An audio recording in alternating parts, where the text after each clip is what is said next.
Hello मेरे प्यारे दोस्तों, जैसा कि संभावित है कि पेट का एग्ज़ाम होने वाला है, उनमें से इकोनॉमिक्स के क्वेश्चन जो है सिलेबस में है, उसमें 5 नंबर का प्रश्न भारतीय अर्थव्यवस्था से रखा गया है। तो भारतीय अर्थव्यवस्था की उसी कड़ी में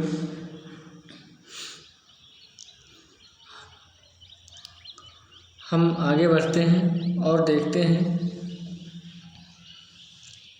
कि माननीय श्री नरेंद्र मोदी जी का प्लान है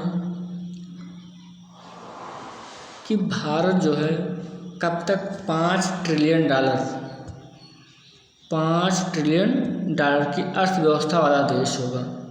तो इसके विकल्प में देख लेते हैं। नंबर 1 ए विकल्प है 2022, बी है 2023, सी है 2024, फिर डी है 2025। तो भारत का जो लक्ष्य है आप लोग कमेंट करके बताएं कि कब तक $5 ट्रिलियन की अर्थव्यवस्था वाला $5 ट्रिलियन की अर्थव्यवस्था वाला देश भारत बन जाएगा।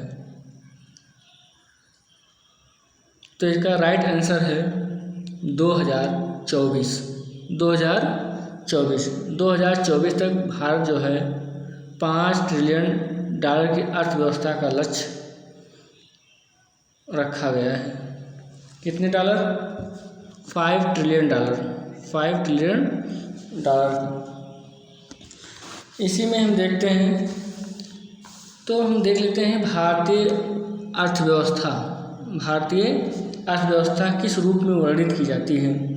नंबर 1 है एक पिछड़ी एवं गतिहीन अर्थव्यवस्था, एक विकासशील अर्थव्यवस्था, एक अर्थविकसित अर्थव्यवस्था, एक विकसित अर्थव्यवस्था।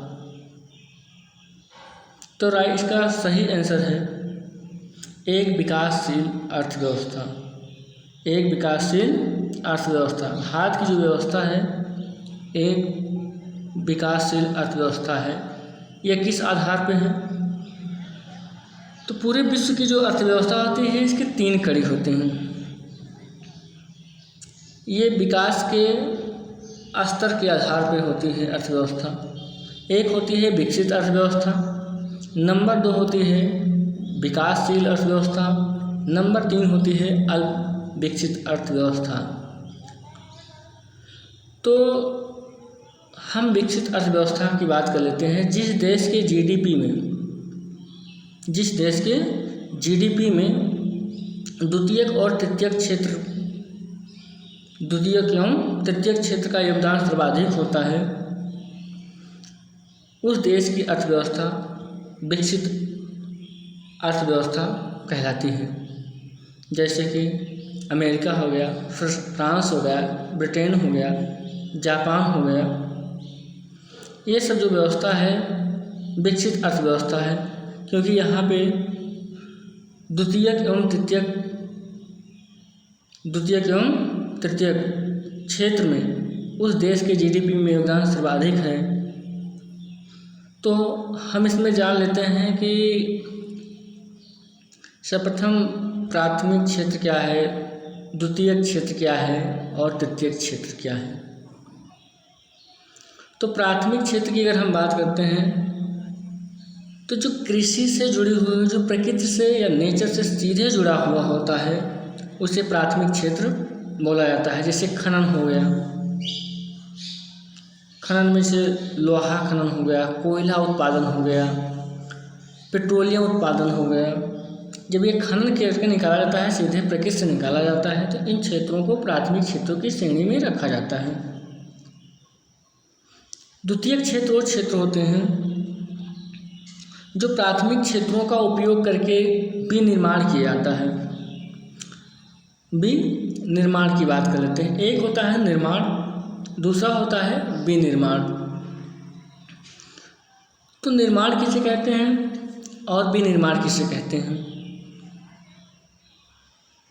तो निर्माण जैसे होता है सड़क हो गया, पुल हो गया,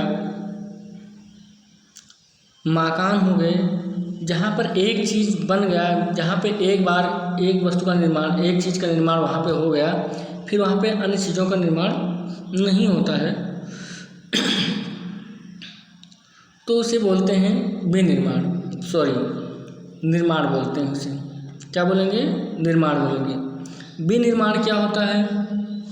विनिर्माण में जैसे एक पेन है, एक कंपनी एक ही जगह पे उसे बार बार उत्पादन करती है, तो इन क्षेत्रों, चूँकि कंपनी एक ही स्थान पर है और वस्तुएं वहाँ पे बार बार बनाई जा रही हैं, तो ऐसे चीज़ों को बोला जाता है विनिर्माण। तो ये सब जो क्षेत्र हैं, जैसे औद्योगिक क्षेत्र हो गया, ये सब क्षेत्र हो गया, इन क्षेत्रों में को बोलते हैं द्वितीयक क्षेत्र। कौन सा क्षेत्र? द्वितीयक क्षेत्र। तीसरा होता है तृतीयक क्षेत्र। तृतीयक क्षेत्र होता है सेवा क्षेत्र भी से बोला जाता है तृतीयक क्षेत्र को, जैसे डॉक्टर हो गए, इंजीनियर हो गए। तो डॉक्टर, इंजीनियर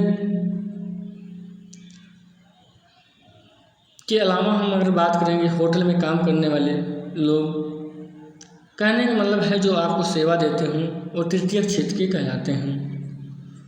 तो विकसित अर्थव्यवस्था की बात में अगर देखें तो उस देश के जीडीपी में ग्रॉस डोमेस्टिक प्रोडक्ट में या उसके जीडीपी में हम कह दें कि द्वितीयक एवं तृतीयक क्षेत्र का योगदान सर्वाधिक होता है। ऐसी अर्थव्यवस्था वाले देशों को विकसित अर्थव्यवस्था कहते हैं। फिर हम अगर बात करते हैं कि विकासशील अर्थव्यवस्था क्या है, तो भारत जो है एक विकासशील अर्थव्यवस्था वाला देश है, क्योंकि इस देश के जीडीपी में प्राथमिक और द्वितीयक क्षेत्र का योगदान धीरे धीरे कम हो रहा है, जबकि द्वितीयक एवं तृतीयक क्षेत्र का योगदान धीरे धीरे बढ़ रहा है। इसलिए भारत की अर्थव्यवस्था जो है विकासशील अर्थव्यवस्था में आती है, क्योंकि यहाँ पे द्वितीयक क्षेत्र और तृतीयक क्षेत्र में धीरे धीरे जीडीपी में योगदान बढ़ रहा है, जबकि प्राथमिक क्षेत्र में योगदान क्या हो रहा है? कम हो रहा है। अब हम बात कर लेते हैं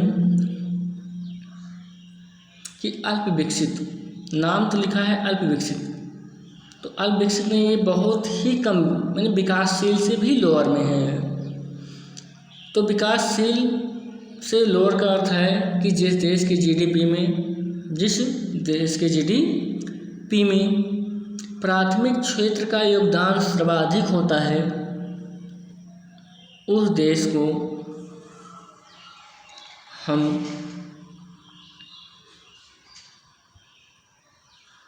अल्प विकसित वाले देशों में रखेंगे। कि देश में? अल्प विकसित अर्थव्यवस्था वाले देश में रखेंगे।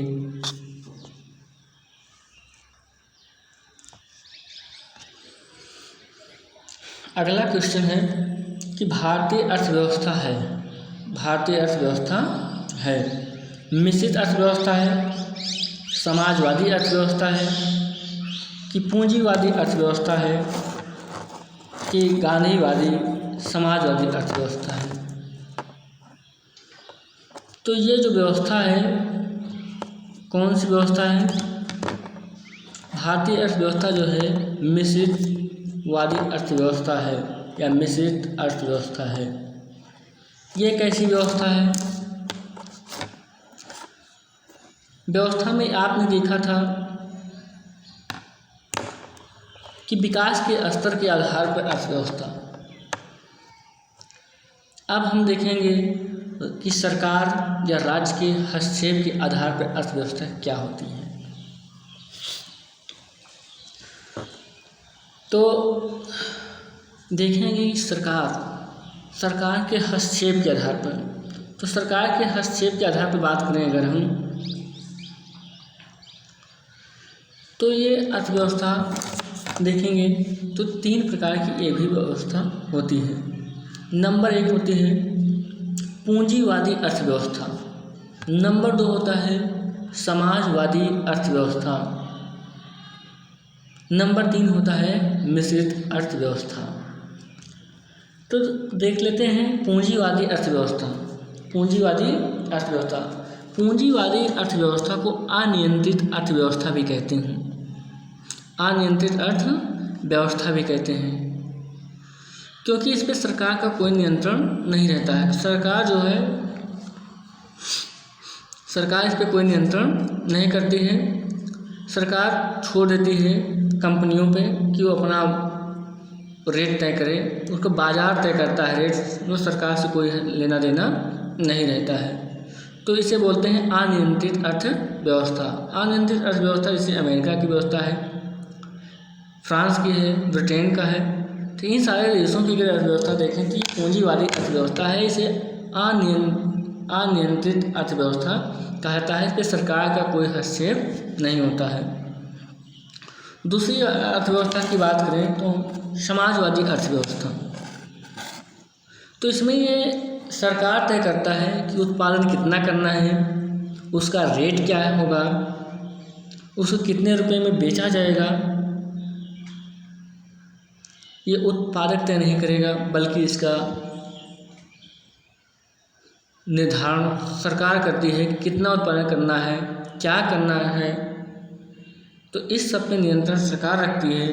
इसलिए इस अर्थव्यवस्था को समाजवादी अर्थव्यवस्था कहते हैं।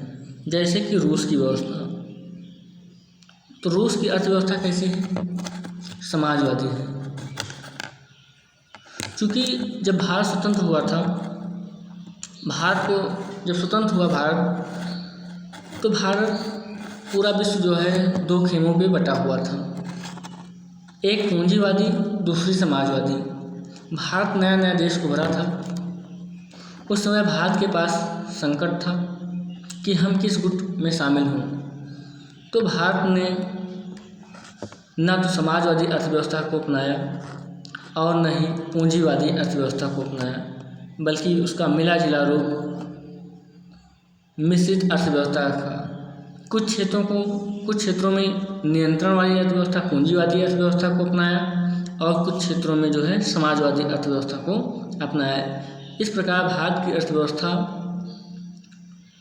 समाजवादी व्यवस्था ना होकर के, ना तो पूंजीवादी अर्थव्यवस्था होकर के, बल्कि कौन सी व्यवस्था हुई? मिश्रित अर्थव्यवस्था। मिश्रित अर्थ। इसी और फिर अगला क्वेश्चन हम लोग चलते हैं, देखते हैं कि मिश्रित अर्थव्यवस्था का तात्पर्य क्या है। एक क्वेश्चन है, मिश्रित अर्थव्यवस्था का तात्पर्य क्या है? नंबर 1, लघु एवं बृहद दोनों उद्यमों की विद्यमानता। नंबर 2, निजी एवं सार्वजनिक क्षेत्र दोनों क्षेत्रों की विद्यमानता। नंबर 3, प्राथमिक एवं द्वितीय क्षेत्रों की विद्यमानता। अगला है ऊपर में से कोई नहीं। तो इनमें से कौन सा विकल्प है, कमेंट करके बताएं। तो कौन सा होगा? निजी एवं सार्वजनिक, मतलब सरकार और प्राइवेट दोनों मिलकर जब काम करते हैं तो इस अर्थव्यवस्था को मिश्रित अर्थव्यवस्था कहा जाता है। देश की वृद्धि में निम्न में से कौन सा अनार्थिक तत्व है? अनार्थिक तत्व है मतलब तो धन से कोई लेना देना नहीं है। अनार्थिक तत्व है। नंबर 1 है सामाजिक व्यवहार, दूसरा है प्राकृतिक संसाधन, तीसरा है शक्ति संसाधन, चौथा है पूंजी संसाधन। तो कौन सा ऐसा तत्व है जो अनार्थिक है? तो इसमें से कौन होगा? सामाजिक व्यवहार।